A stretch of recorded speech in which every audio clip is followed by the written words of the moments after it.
Hello बच्चों, let's see this question. Question reads, which of the following statement about solution of electrolyte is correct? is not correct. not correct पूछा है. अब ध्यान से सुनना बेटा.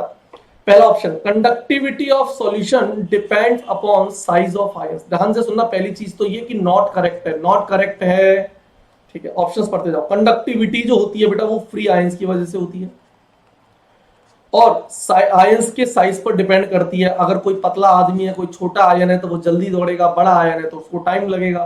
तो depends upon size of ions. सही बात है, ये डिपेंड करती है. बट आंसर नहीं होगा क्योंकि नॉट करेक्ट पूछा है. तो ये ऑप्शन सही है बट आंसर नहीं है. दूसरा, ये आंसर नहीं है ना, ऑप्शन सही है बट आंसर नहीं है. दूसरा ऑप्शन देखना, conductivity depends upon viscosity. Yes, viscosity of solution. Solution कितना विस्कस है, गाढ़ा है. अगर सॉल्यूशन पतला है तो उसमें आयंस फ्रीली मूव होंगे. सॉल्यूशन अगर गाढ़ा है तो आयंस स्लोली मूव होंगे. और अगर आयंस के मूवमेंट स्लो है या फास्ट है, उसी के हिसाब से कंडक्टिविटी शो होती है. यानी कंडक्टिविटी डिपेंड करेगी विस्कोसिटी ऑफ द सॉल्यूशन. तो ये अगेन ऑप्शन सही है. ऑप्शन सही है बट अगेन आंसर नहीं हो सकता.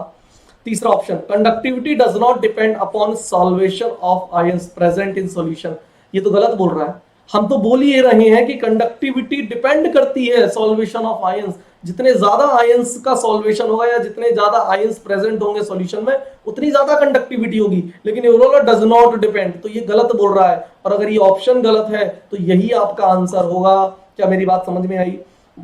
दूसरा, fourth option, conductivity of solution increases with temperature. सही बात है. टेम्परेचर बढ़ाने से नंबर ऑफ आयंस बढ़ेंगे. नंबर ऑफ आयंस बढ़ेंगे तो कंडक्टिविटी इंक्रीज करेगी. क्लियर है? तो आपका करेक्ट ऑप्शन, ये ऑप्शन सही है मतलब आंसर गलत है ना. ऑप्शन सही है, आंसर गलत है. तो आपका जो करेक्ट ऑप्शन हो जाएगा ऑप्शन सी हो जाएगा. ठीक है, thank you, best of luck.